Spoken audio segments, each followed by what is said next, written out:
আমি অশৌচে আছি।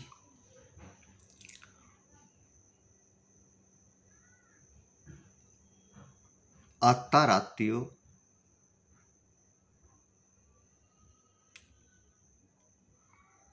বংশের রক্তের একটি ছোট ভাই অকস্মাৎ বিদায় নিয়েছে। বয়স হয়নি, কিন্তু তবু ডাক এসেছে, চলে গেল।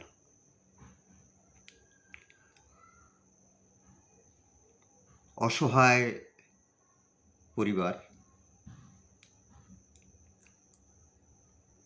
স্বাভাবিকভাবেই শোকার্ত,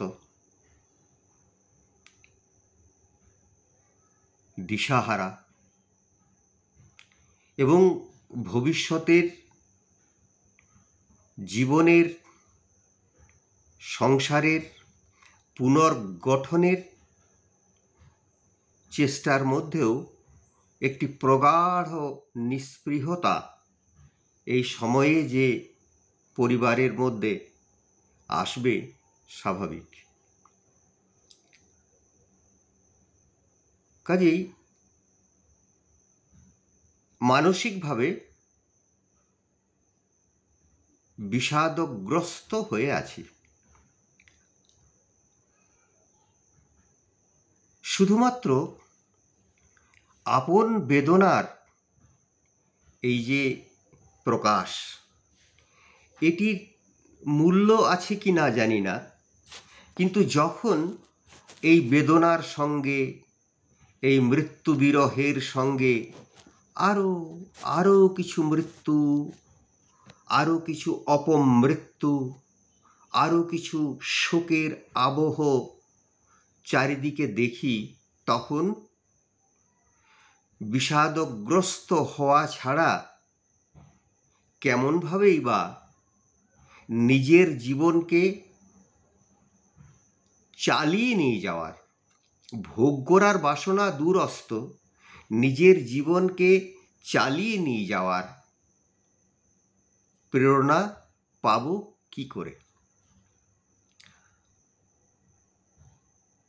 আমি বারবারই বলেছি যে আমার জীবনের একমাত্র আশ্রয়, যে কটা দিন বেঁচে আছি এবং বেঁচে থাকব, সেই সময়কালের একমাত্র আশ্রয় রবীন্দ্রনাথ। কেন? মৃত্যু যদি রবীন্দ্র জীবনকে বিন্দু মাত্র কোথাও অবসন্নতার অন্ধকারে নিক্ষেপ করত, তাহলে আমরা যে একটা বিশাল বিপুল ব্যক্ত জ্যোতির্ময় আনন্দস্বরূপ রবীন্দ্রনাথকে পেতাম না। কারণ তিনি তার জীবনকালে 1975 সাল, আবার একটু ভুল হয়ে যায় মাঝে মাঝে, সাল তারিখটা ঠিক মনে থাকে না, কৈশোরকালের সময়কাল থেকে, অর্থাৎ 1874-75 সাল থেকে তার এই 41 সাল দীর্ঘ জীবনে, কৈশোরকালের পরবর্তী দীর্ঘ জীবনে তিনি 45 জন আপনজনের মৃত্যু শোক বহন করেছেন। শোক যদি তার জীবনকে সামান্যতম, জীবনের চলনকে সামান্যতম, সৃষ্টিশীলতাকে সামান্যতম যদি আঘাত হানতে পারত, তাহলে ওই যে বললাম জ্যোতির্ময় আনন্দ স্বরূপ রবীন্দ্রনাথকে আমরা পেতাম না, তার সৃষ্টি অপার অফুরন্ত সৃষ্টির যে বিপুল সম্ভার তা আমরা পেতাম না। কারণ তিনি মৃত্যুকে কিভাবে দেখেছিলেন, কিভাবে বারবার মৃত্যু তার জীবনে যতবার এসেছে, ঘনিষ্ঠজনের মৃত্যু, তার কন্যার মৃত্যু, সন্তানের মৃত্যু, পিতার মৃত্যু, মাতার মৃত্যু, তার বৌদির মৃত্যু, তার নাতির মৃত্যু, শেষ পর্যন্ত ওই আমি নীতীন্দ্রনাথ ঠাকুরের কথা বলছি, নাতির মৃত্যু, একটার পর একটা মৃত্যু যখন এসেছে তখন তিনি সেই মৃত্যু সাগর পারে কি দেখেছেন,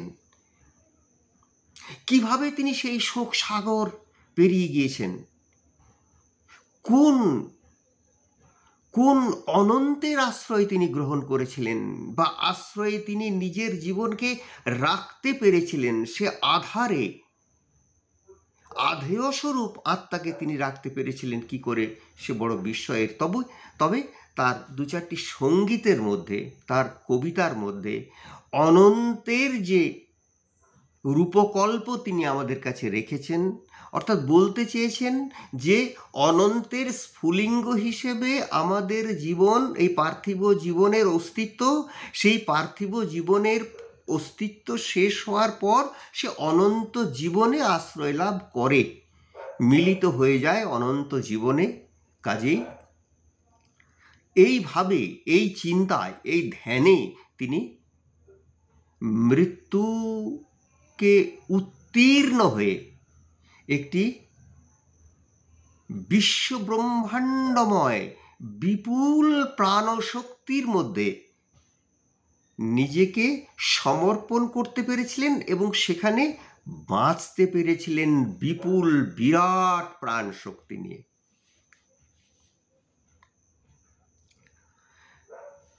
যখনই কখন মৃত্যু আসে তখন নিজেকে সান্ত্বনা দেওয়ার জন্যে রবীন্দ্রনাথের কাছে যাই। সেই গানটি আপনারা কত যে শুনেছেন, বহুশ্রুত সেই গান আমাদের বিহ্বল করে রাখে, শান্ত প্রসন্নতায়, শোকহীনতায় ভুলিয়ে রাখে, বিহ্বল করে রাখে সুরে, আর শান্ত প্রসন্নতায় আমাদেরকে নিয়ে যায় তার বাণীতে। গীতাঞ্জলির গীতবিতানের 248 সংখ্যক এই গানটি বহুশ্রুত। আছে দুঃখ আছে মৃত্যু, বিরহ দহন লাগে, শুনেছেন। আজকে আবার আমি আমার যে কথকথা রবীন্দ্র সঙ্গীত বিশ্ব সাহিত্যের শ্রেষ্ঠতম গীতি কবিতা, এই 17তম পর্বে আবার একটু ভুল হলো, 18 নয় 19তম পর্বে আবার এসেছি এবং আলোচনা করছি রবীন্দ্রসঙ্গীত বিশ্ব সাহিত্যের শ্রেষ্ঠতম গীতি কবিতা। আছে দুঃখ আছে মৃত্যু, আছে দুঃখ আছে মৃত্যু, বিরহ দহন লাগে, তবু শান্তি তবু আনন্দ, তবু অনন্ত জাগে, তবু প্রাণ নিত্যধারা, হাসে সূর্য চন্দ্র তারা, বসন্ত নিকুঞ্জে আসে বিচিত্র রূপে, তরঙ্গ মিলায়ে যায় তরঙ্গ ওঠে, কুসুম ঝরিয়া পড়ে কুসুম ফোটে।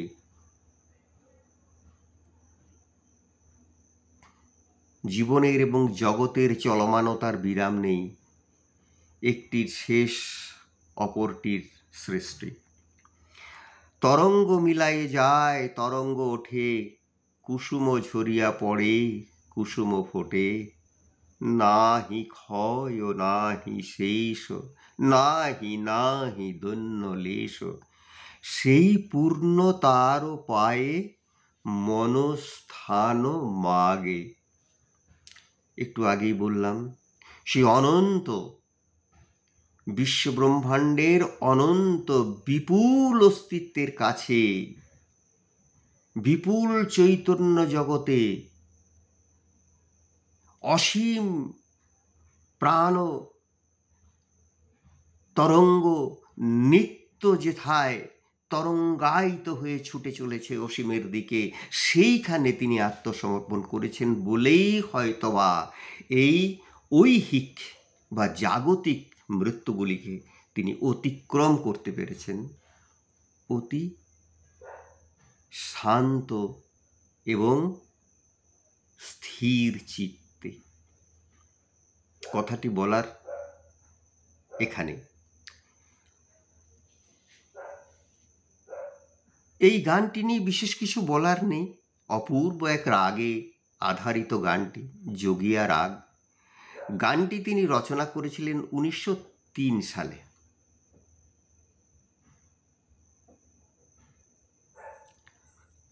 আরেকটি গান, সেটি নিয়ে কিছু আলোচনা সমালোচনা আছে এবং সেই আলোচনার মধ্যে কিছু ভ্রান্তিও আছে। সেটি হলো তার ছোট ছেলে সোমেন্দ্রনাথ ঠাকুর মারা যান 23শে নভেম্বর 1907 সালে। 23শে নভেম্বর 1907 সালে মুঙ্গেরে গিয়েছিলেন বেড়াতে, সেখানে কলেরা রোগে আক্রান্ত হয়ে তিনি মারা যান। মৃত্যুর বহুদিন পর সেই মৃত্যু রবীন্দ্রনাথের কাছে কি মৃত্যু, কিসে শোকদাহ, তা বর্ণনা করার ভাষা তো আমাদের নেই।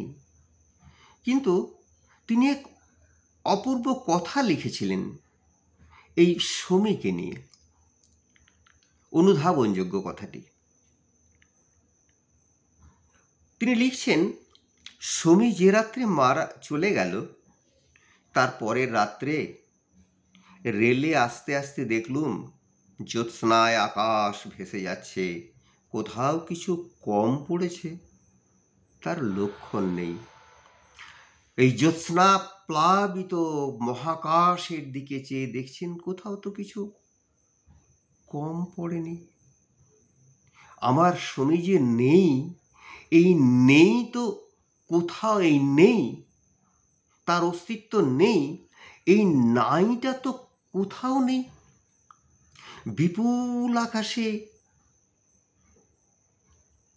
ওই বিরাট চাঁদের অভ্যুদয়, জ্যোৎস্নার রাশি প্লাবিত সেই আকাশ মহাকাশ পরিপূর্ণতায় ভরে আছে, পরিপূর্ণতায়, জ্যোৎস্নার পরিপূর্ণতায় ভরে আছে এই বিপুল বিরাট বিশ্ব মহাকাশ।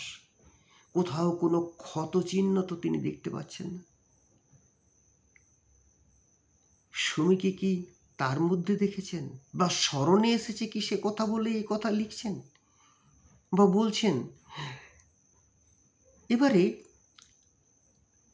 আজ জ্যোৎস্না রাতে সবাই গেছে বনে, যেটা পূজা সংখ্যার 146তম গান। সেখানে অনেকে এটি ব্যাখ্যা করেছেন যে হয়তো সমীর ওই যে রবীন্দ্রনাথ লিখেছিলেন, তার পরের রাত্রে আমি যখন রেলে আসছিলাম তখন দেখছিলাম সমগ্র আকাশ জ্যোৎস্নায় পরিপ্লাবিত।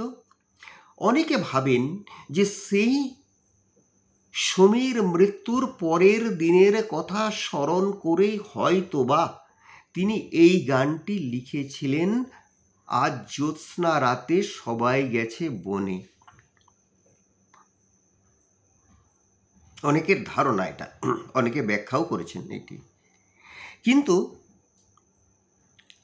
গানটির রচনা 1914 সালে, সমী মারা যায় 1907 সালে। কাজে 1914 সালে রবীন্দ্রনাথের স্মরণে তিনি ছিলেন একথা তো আর বলার অপেক্ষা রাখে না। রবীন্দ্রনাথের সারা বুক জুড়ে তার যে ছবি প্রতিচ্ছবি ছিল, একথা তো আর বলার অপেক্ষা রাখে না। কিন্তু সেই স্মরণেই কি তিনি এই গানটি রচনা করেছিলেন? অনেকের এই ব্যাখ্যার মধ্যে কিছু ভ্রান্তি আছে। ভ্রান্তি আছে এই জন্যই যে 1900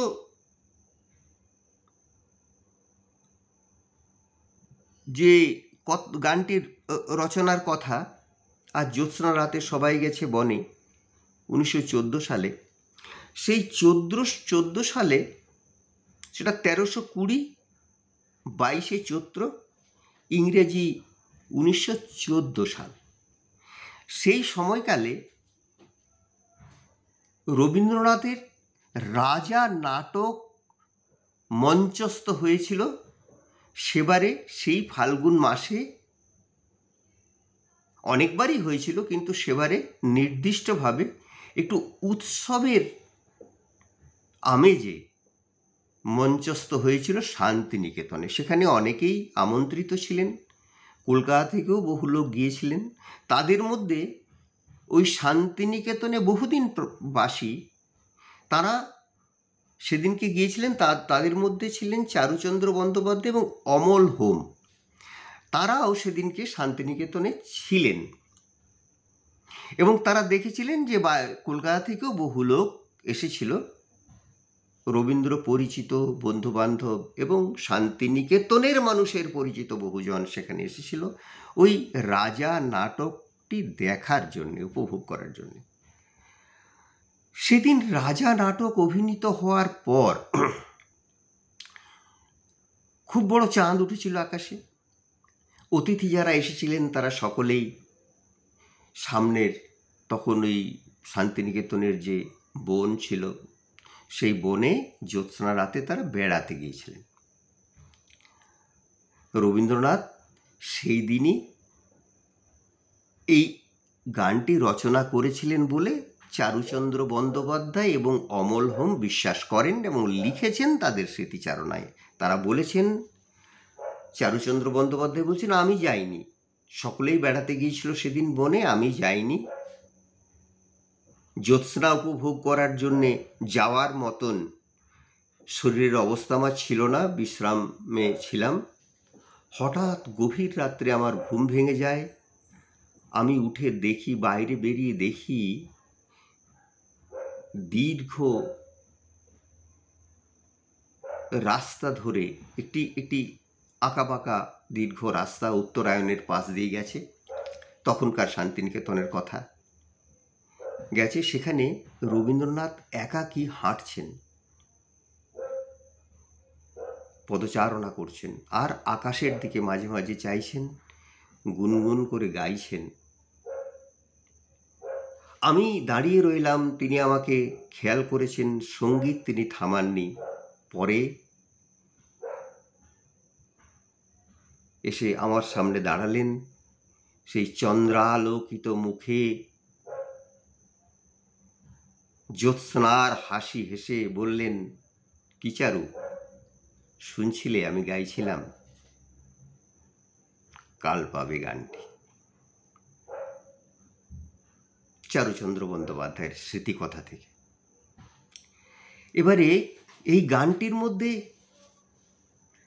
বিষাদময়তা আছে, কিন্তু সেটি এত সূক্ষ্মভাবে, এত অন্তর্লীনভাবে যে সহজে সেটা উপলব্ধ নয়। উপলব্ধি তাদের কাছেই যারা রবীন্দ্র সাধক। আর তার যে কি সাধনা শোক নিয়ে, শোকের সঙ্গে আনন্দের সংমিশ্রণে যে বিশ্বরস প্রতিনিয়ত প্রস্ফুটিত, উদ্বেলিত হয়ে উঠেছে সমগ্র বিশ্ব চরাচরে, সেটিকে তিনি গ্রহণ করতে পেরেছেন, বরণ করে নিতে পেরেছেন, অনুপ্রাণিত হয়ে তার সৃষ্টির মধ্যে সেগুলি প্রকাশ করতে পেরেছেন। এবারে এই সঙ্গীতটির মধ্যে শোকের বেদনা কোথায়? সেটি বলি। আজ জ্যোৎস্না রাতে সবাই গেছে বনে, বসন্তের এই মাতাল সমীরণে। চৈত্র মাসের শান্তিনিকেতনের বসন্তকালের পরিবেশের কথা বলার প্রয়োজন নেই। সকলেই শ্রোতা যারা, পাঠক যারা, তারা উপলব্ধি করতে পারছেন, তাদের কল্পনায় ভেসে ভেসে উঠছে। আজ জ্যোৎস্না রাতে সবাই গেছে বনে, বসন্তের এই মাতাল সমীরণে। যাব না গো, যাব না যে, রইনু পড়ে ঘরের মাঝে। আমি যাব না, এই নিরালায় রব আপন কোণে। যাব না এই মাতাল সমীরণে। কেন কেন তিনি গৃহকোণে থাকতে চাইলেন সেদিন? মননশীলতায়, মনে মনে কেন চাইলেন? অর্থাৎ তার মানসিক যে আমি রবীন্দ্রনাথ, তিনি গৃহকোণে থাকতে চাইছেন। চাঁদ দেখেছেন, উদ্বেলিত জ্যোৎস্না দেখেছেন, উচ্ছ্বসিত সমীরণ ভোগ করেছেন। এসেছে বসন্তের এই বিপুল বিরাট আনন্দোৎসবে নিজেকে উৎসর্গ করেছেন। কিন্তু এই নিরালায় রব আপন কোণে, যাব না এই মাতাল সমীরণে। কিছু কি স্মরণে এসেছে তার? কোনো দুঃখ, কোনো বেদনা? নাকি সেই আপনার হতে আপন যে জন, তার অন্তরতম আমি, চৈতন্যরূপী যে আমি, আনন্দস্বরূপ যে আমি, সে আসবেন বলে অপেক্ষা করবেন গৃহকোণে, বাইরে গিয়ে নয়। এইটি বড় গভীর রবীন্দ্র দর্শনের গভীরতম ভাব। কেন? ঘরটিকেও তো সাজাতে হবে। আসছেন, কেউ তো আসছেন। আমার এ ঘর বহু যতন করে, ধুতে হবে মুছতে হবে মোরে। আমার এ ঘর বহু যতন করে, ধুতে হবে মুছতে হবে মোরে। আমায় যে জাগতে হবে, কি জানি সে আসবে কবে। যদি আমায় পড়ে তাহার মনে, যদি আমায় পড়ে তাহার মনে, বসন্তের এই মাতাল সমীরণে। যদি আমায় পড়ে তাহার মনে। এই তাহারটি কে? কার উদ্দেশ্যে এই তাহার? এইটি অনেকে ভেবেছেন যে সেই সমীন্দ্রনাথের মৃত্যুর পরের দিনের জ্যোৎস্না প্লাবিত রাত্রির কথা স্মরণ করে সেই শোকাচ্ছন্নতাকে তিনি উত্তরণ করে যেভাবে বিশ্বের আলোকিত বিশ্বের পরম প্রাণের মধ্যে নিজেকে সমর্পণ করেছিলেন, সেই শোকার্ত শোকচিহ্নটি, সেই শোকের দিনটি, সেই শোকের স্মরণ কণিকাটি বোধহয় আবার তার মধ্যে প্রকাশ পেয়েছে, বিকাশ পেয়েছে। তার ভাব সমুদ্র থেকে বুদবুদের আকারে বিস্ফার লাভ করেছে বলেই তিনি সেই স্মরণ সঙ্গীতটি রচনা করেছেন, অনেকের এটি বিশ্বাস। কিন্তু কে বলবে সেই মহাকবির, মহাপ্রাণের, সমুদ্র সন্নিভ ভাবের কোন বুদবুদ তাকে অনুপ্রাণিত করেছিল এই গানটি রচনার? তবে তিনি বারবার তো তার আপন হারা চিত্তে, যে নিজের আপনার চেয়ে যে আপন, সেই পরমাত্মাকে তো বারবার খুঁজেছেন। পরম আত্মাকে, আত্মার পরবর্তী যে মহাচৈতন্যের রূপ, তাকে নিজের অন্তরে প্রতিস্থাপিত করার চেষ্টা চিন্তা বারবার তো করেছেন। তাকেই তো তুমি বলেছেন তিনি, তাকেই তো সে বলেছেন তিনি। তাহলে হয়তো হতে পারে সেই মহাস্রষ্টার, মহাসত্তার, বিশ্বব্রহ্মাণ্ডের বিপুল বিশাল চৈতন্য বোধের যে মূর্ত রূপ, সেই মহা আমিত্বকে সেদিনকে নিজের মনে ধারণ করার, অন্তরে বরণ করার সাধনায় ছিলেন সেদিন। তাই ঘরে মুছতে হবে ঘর, নিজের ঘর। এই ঘরটি কিন্তু তার কক্ষ নয়, যতন করে ধুতে হবে তাকে, সমস্ত মালিন্যকে পরিমার্জন করে সেখানে তো ঠাঁই করে দিতে হবে সেই বিশ্ব দেবতার। হতে পারে, আবার নাও হতে পারে। প্রথমবার পড়লে মনে হবে হতে পারে, দ্বিতীয়বার শুনলে মনে হবে নাও হতে পারে, হাজার হাজার বার শুনলে মনে হবে হেথা নয়, হেথা নয়, অন্য কোথা, অন্য কোনো খানে নিহিত রয়েছে তার এই ভাবটি, যে ভাবের অনুপ্রেরণায় তিনি গানটি রচনা করেছিলেন। বিশ্বব্রহ্মাণ্ডকে তিনি দেখেছেন কেমন করে? নবজাতক কাব্যগ্রন্থে একটি জায়গা আমির ভিন্ন রূপ, সে কথাটা বলি। আপনারা অনেকেই পড়েছেন, আমারই চেতনার রঙে পান্না হলো সবুজ, চুনি উঠল রাঙা হয়ে, আমি চোখ মেললুম আকাশে, জ্বলে উঠল আলো পূবে পশ্চিমে, গোলাপের দিকে চেয়ে বললুম সুন্দর, সুন্দর হলো সে। বহুশ্রুত এবং বহু পঠিত এই কবিতাটা, যে আমি সোহং, সেই আমি, আমারই চেতনার রঙে এই বিশ্বব্রহ্মাণ্ডের অস্তিত্ব, একটা বিপুল দর্শন, রবীন্দ্র দর্শন, বা যে দর্শন তিনি উপনিষদ থেকে পেয়েছেন। আসছি সে কথায়। ঠিক এই ধরনের আমি নিয়ে তিনি কথা বলেছেন আরেকটি জায়গায়, প্রশ্নও করেছেন বিস্ময়ে বিভোর হয়ে। নবজাতক কাব্যগ্রন্থের প্রশ্ন কবিতা। আপনার পানে চাই, আপনার পানে চাই, লেশমাত্র পরিচয় নাই। সত্যি তো, আর যদি চলে যায় কি পরিচয় থাকবে? এই বিশ্বের ধূলিকণায় আমার কোনো পরিচয় থাকবে কি?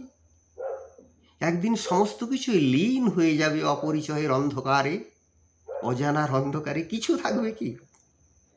আমার কিন্তু কোনো পরিচয় নেই। আহা, কি অপূর্ব, কি অপূর্ব আত্মবোধ! আপনার পানে চাই, লেশমাত্র পরিচয় নাই। কিন্তু আকাশের পানে যখন চাই, যখন বিশ্ব ব্রহ্মাণ্ডের দিকে চাই, যখন জ্যোৎস্নাপ্লাবিত রাত্রির দিকে, চাঁদের দিকে চাই, যখন অনন্ত অসংখ্য গ্রহ নক্ষত্র নিহারিকার দিকে চাই, তখন এই অসীম ব্রহ্মাণ্ড লোকের দিকে যখন দৃষ্টি ফেরাই, তখন এ কি কোনো দৃশ্যাতীত জ্যোতি?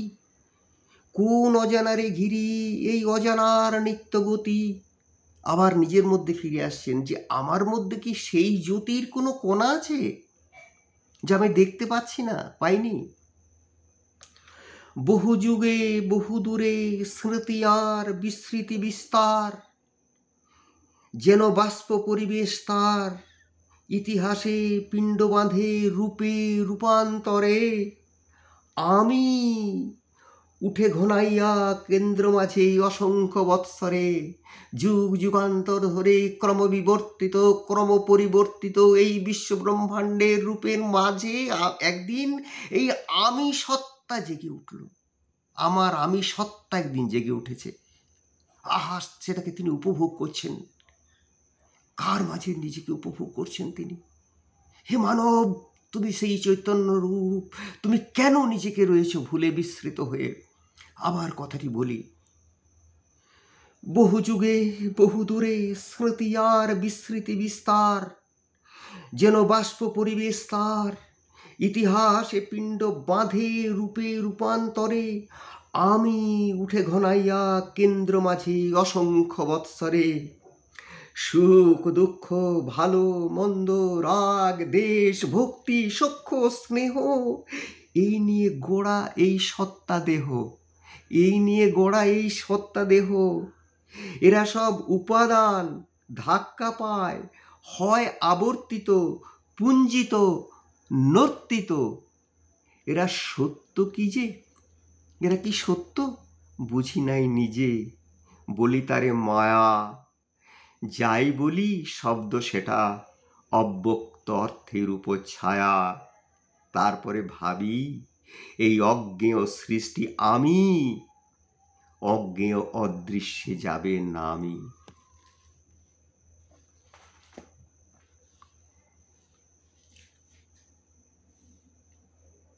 আজ এখানেই। সকলে ভালো থাকুন।